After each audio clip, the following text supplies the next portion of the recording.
Bismillahirrahmanirrahim. Assalamu alaikum, dear students. I am Muhammad Afzal Qureshi, lecturer in chemistry from Government Neoligal College, Tandowatan. In the previous lecture, we start chapter number 8, Chemical Kinetics of first year chemistry. In previous lecture, we discussed the introduction of chemical kinetics, rate of chemical reaction, rate constant, activation energy and types of reaction on the basis of rate and velocity. Today we continue and discuss the next topic of chemical kinetics, factors affecting on rate of reaction. Factor affecting means those parameters or conditions which related to rate of reaction are simply which changes, then rate of reaction is also changes. These are the factors. Number first, concentration of reactant. Number second, nature of reactant. Number third, temperature. Number four, surface area of reactant. Number five, catalyst. And number six, radiation. So these six factors affect on rate of reaction. हम आज जो topic discuss करेंगे वो हमारे पास है factor effecting on rate of reaction. ये वो फैक्टर्स हैं जो कि रेट ऑफ रिएक्शन को इफेक्ट करते हैं कि अगर इनमें से किसी भी फैक्टर को हम चेंज करें तो रेट ऑफ रिएक्शन भी चेंज हो जाता है. ये सिक्स फैक्टर है. कंसंट्रेशन ऑफ रिएक्टेंट है, सेकेंड नेचर ऑफ रिएक्टेंट है, number third temperature, number four surface area of reactant, number five catalyst and number 6 is radiation. Now we discuss one by one these factors and their effect on rate of reaction. Now the first factor is concentration of reactant. Concentration means the amount of substance per unit volume or simply the number of moles of substance per unit volume is called concentration of reactant. So concentration is the amount or mole of substance per unit volume. Volume के अंदर जो भी हमारे पास substance के moles होते हैं, amount होता है, वो हमारे पास कहलाता है concentration. According to law of mass action, according to law of mass action, the rate of reaction is directly proportional to the concentration of reactant. Because in a chemical reaction, when molecules collide each other, so those molecules which achieve desired activation energy is converted into product. So the number of molecule increases, then the crowding molecule increases. As a result, the colliding frequencies or the number of collision per unit time increases. As a result, rate of reaction increases. Law of mass action के तहत rate of reaction directly proportional होता है concentration of reactant के, क्योंकि rate during chemical reaction molecule एक दूसरे के साथ कोलिजन्स करते हैं और वो मॉलिक्यूल जो कि एक्टिवेशन एनर्जी हासिल कर लेते वो कन्वर्ट हो जाते हैं प्रोडक्ट के अंदर. तो अब हमारे पास जितने ज्यादा रिएक्टिंग मॉलिक्यूल्स होंगे तो मॉलिक्यूल्स के पास क्राउडिंग करैक्टर भी क्या होगा, ज्यादा होगा. तो ज्यादा मॉलिक्यूल चाहे वो कोलिजन्स करेंगे, मींस कम टाइम के अंदर नंबर ऑफ कोलिजन ज्यादा होंगी, तो रेट ऑफ रिएक्शन भी क्या होगा, ज्यादा होगा. तो rate of reaction directly proportional होता है कंसंट्रेशन ऑफ रिएक्टेंट के. जब हमारे पास रिएक्टिंग मॉलिक्यूल इंक्रीज होंगे तो जो क्राउडिंग मॉलिक्यूल है वो भी क्या हो जाएंगे, इंक्रीज, जिसकी वजह से कोलाइडिंग फ्रीक्वेंसीज क्या होंगी, इंक्रीज होंगी और रेट ऑफ रिएक्शन क्या हो जाएगा, इंक्रीज हो जाएगा. For example, in a chemical reaction 100 molecules collide, so in which 80 molecules form product in 1 second. If we increase the molecule 100 to 200 means quantity double, so the product form is also double in 1 second. So by increasing number of reacting molecules, colliding frequencies increases, or the number of molecules which convert into product also increases, so rate of reaction increases. So dear students, this example clearly indicates if the number of molecule increases, their colliding frequencies increases, so more reactant convert into product in a less time. This is our first effect on rate of reaction, concentration of reactant. Concentration increases, rate of reaction also increases. In concentration of reactant, we also discuss the relation between rate of reaction and concentration of reacting molecule. This determines order of reaction. Order of reaction shows in a chemical reaction how many number of reacting molecule concentration changes. This is called order of reaction. Concentration of reactant के अंदर हमारे पास एक और relation आता है between concentration of rate of reaction and concentration of reactant, जो हमारे पास determine करता है ऑर्डर ऑफ रिएक्शन को, जो इस बात की इंडिकेशन होता है, इस बात की इंफॉर्मेशन होती है कि इस केमिकल रिएक्शन के दौरान कितने रिएक्टिंग मॉलिक्यूल की कंसंट्रेशन चेंज हुई है. Order of reaction describe relation between rate of reaction and reacting molecules.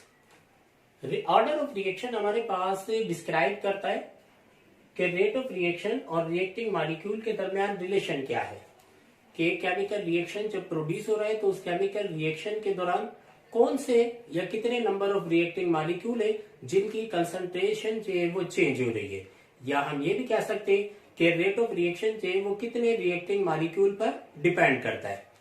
इसके लिए हमारे पास डेफिनेशन होती है sum of exponents of concentration of reactant in rate expression.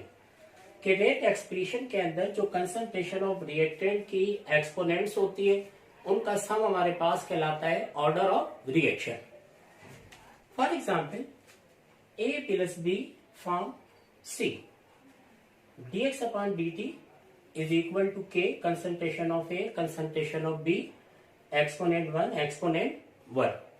So when the sum this exponent 1 plus 1 is equal to 2, so it indicates this reaction rate of reaction depend upon concentration of two molecule, so this reaction is second order reaction. Order of reaction cannot be determined by just observe the chemical equation. It determined by practically during reaction, because in different reaction few molecules concentration are changes, but in balanced chemical equation all the reacting substance are present. Rate of reaction पे वो हमारे पास सिर्फ chemical equation को observe करने से मालूम नहीं होता, बल्कि इसके लिए हम प्रैक्टिकली जो है वो रेट एक्सप्रेशन से रेट ऑफ रिएक्शन को डिटरमाइन करते हैं, क्योंकि मुख्तलिफ केमिकल रिएक्शन के अंदर तमाम के तमाम रिएक्टिंग सबस्टेंस हमें बैलेंस इक्वेशन में गिवन होते हैं, लेकिन ये लाजमी नहीं है कि रिएक्शन के दौरान तमाम के तमाम रिएक्टेंट की कंसंट्रेशन चेंज हो. In a chemical reaction, the maximum order of reaction is third.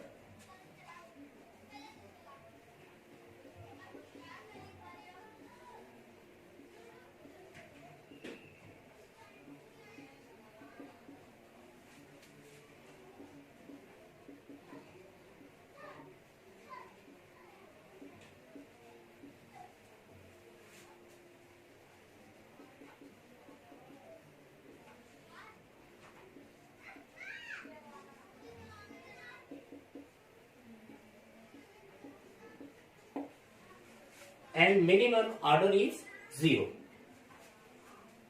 Higher order are insignificant.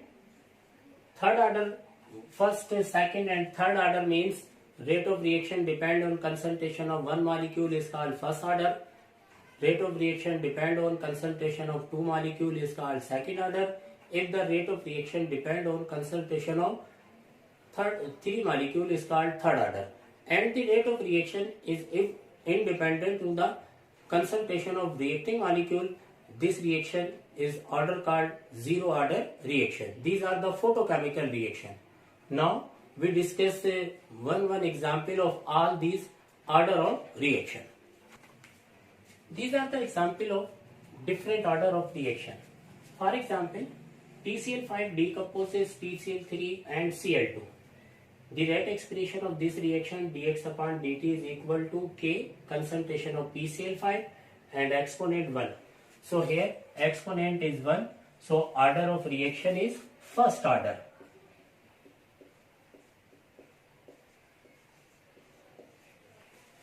In the second example, H2 plus I2 react to form 2HI. Dx upon dt is equal to K concentration of H2, concentration of I2. So exponent sum is 1 plus 1 is 2. So reaction is second order.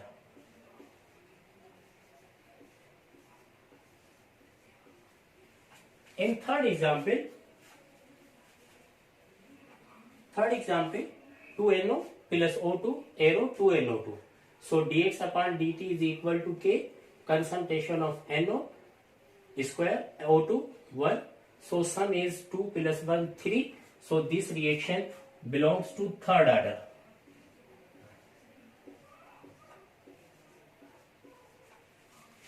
And in the last reaction, H2 plus Cl2 react in the presence of sunlight. If sunlight present, this reaction produce so HCl form. But here dx upon dt is equal to K. But concentration of reactant not related to the rate of reaction. So the sum is 0. So this reaction is called zero order reaction.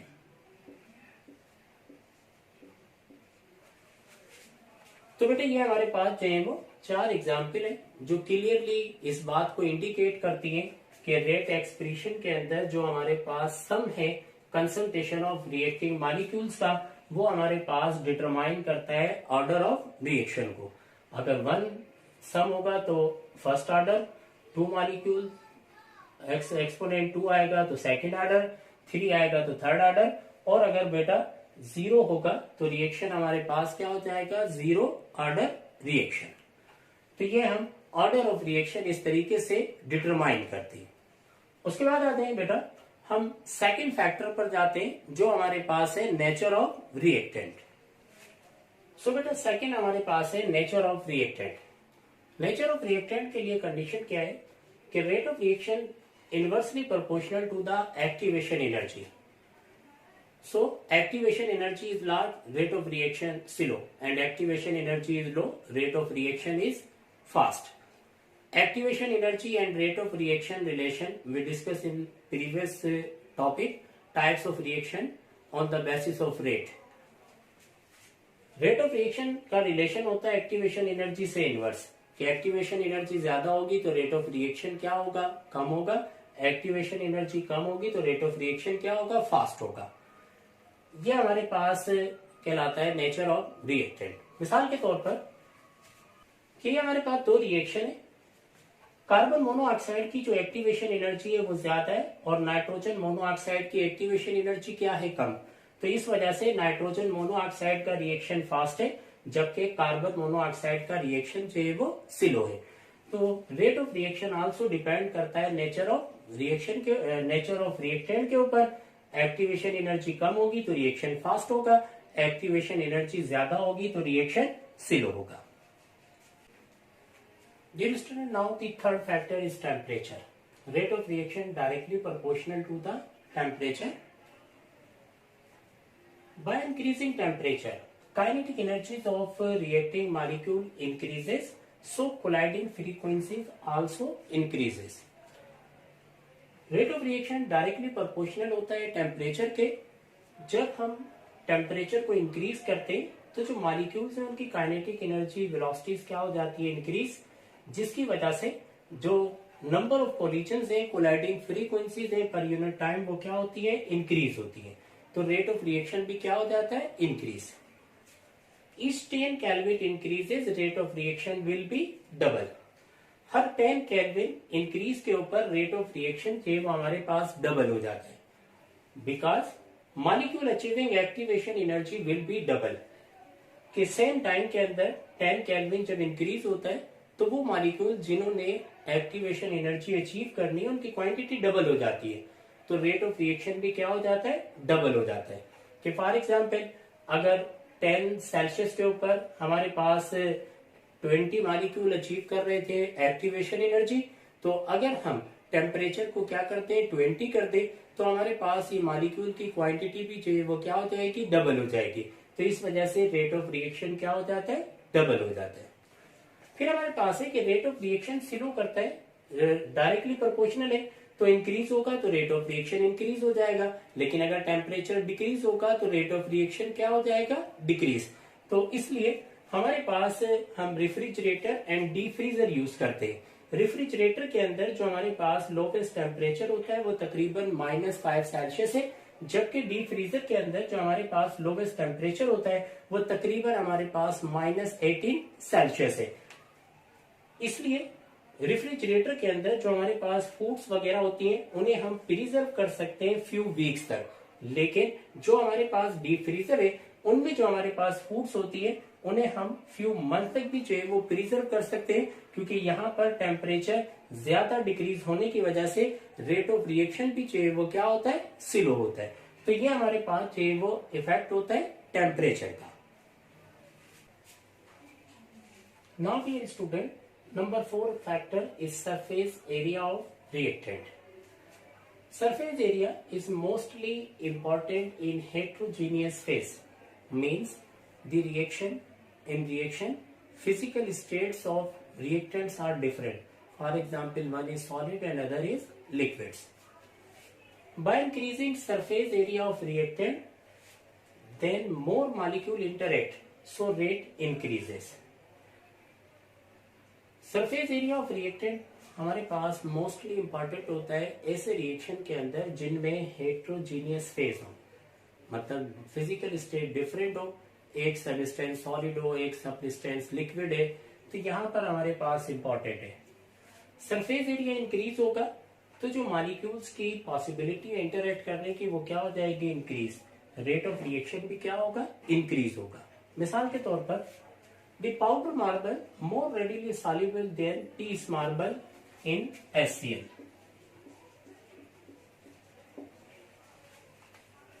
Powder marble जो है वो हमारे पास readily soluble होता है then peace marble इन HCl। कि अगर HCl के अंदर हम एक पीस ऑफ मार्बल ऐड करते हैं और पाउडर मार्बल ऐड करते हैं तो पाउडर मार्बल रेडिली सॉल्युबल होंगे as compare to piece marble.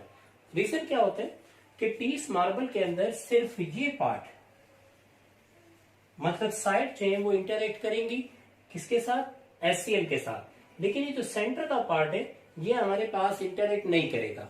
जब इंटरेक्ट नहीं करेगा तो सॉल्युबिलिटी भी क्या होगी, कम होगी।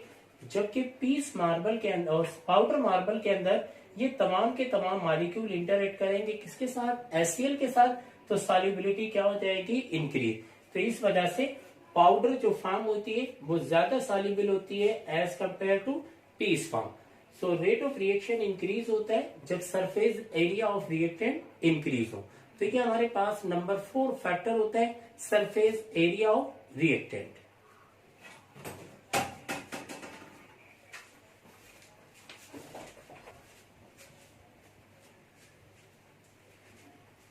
Now dear student, number 5 factor is catalyst.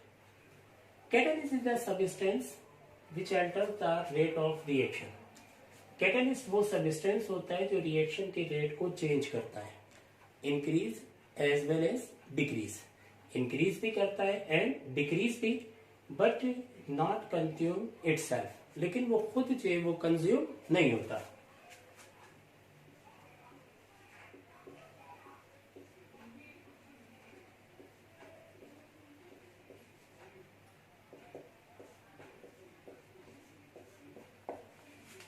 लेकिन वो रिएक्शन में खुद जो है वो कंज्यूम नहीं होता, ये हमारे पास कहलाता है कैटलिस्ट।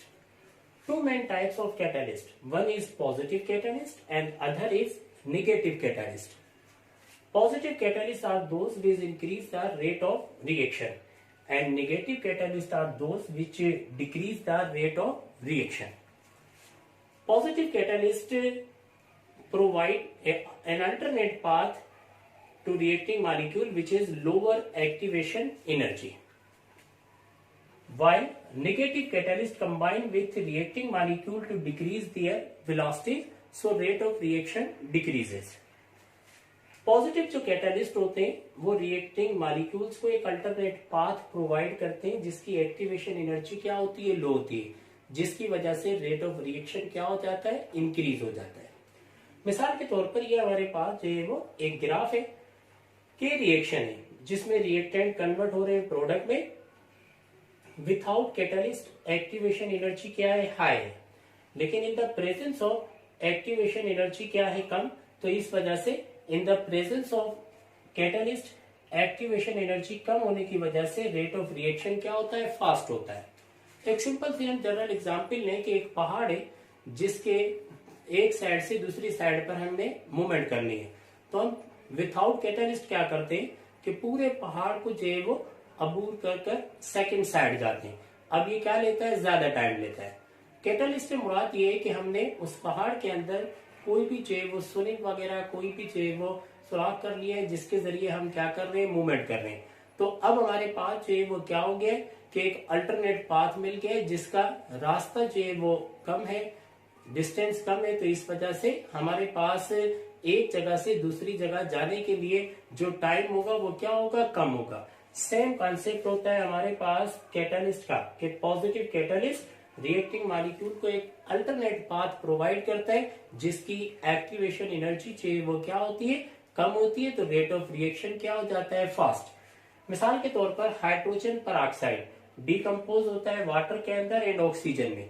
यहाँ पर ये जो MnO2 है, मैंगनीज डाइऑक्साइड, ये एक पॉजिटिव कैटालिस्ट होता है जो इस रेट ऑफ रिएक्शन को क्या करता है, इंक्रीज करता है।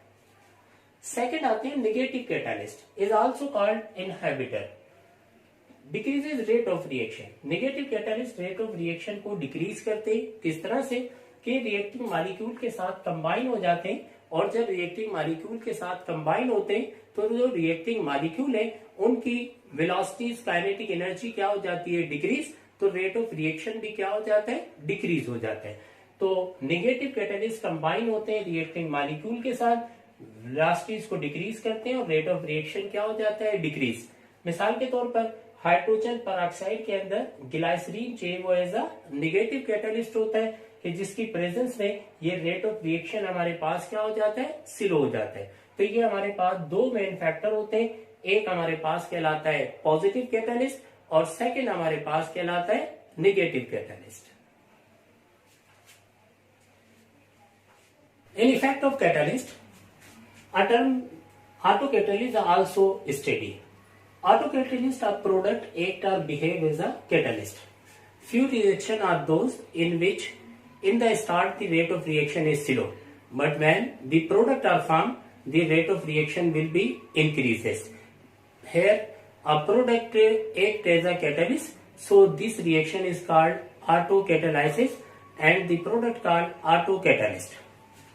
For example, the titration of potassium permanganate and oxalic acid in the presence of H2SO4 form manganese sulfate, carbon dioxide and water. In start this reaction is slow, but when product form manganese sulfate Mn increase the rate of reaction. कुछ reaction ऐसे होते हैं जिनमें एक product जो है वो behave करती है एज अ कैटालिस्ट।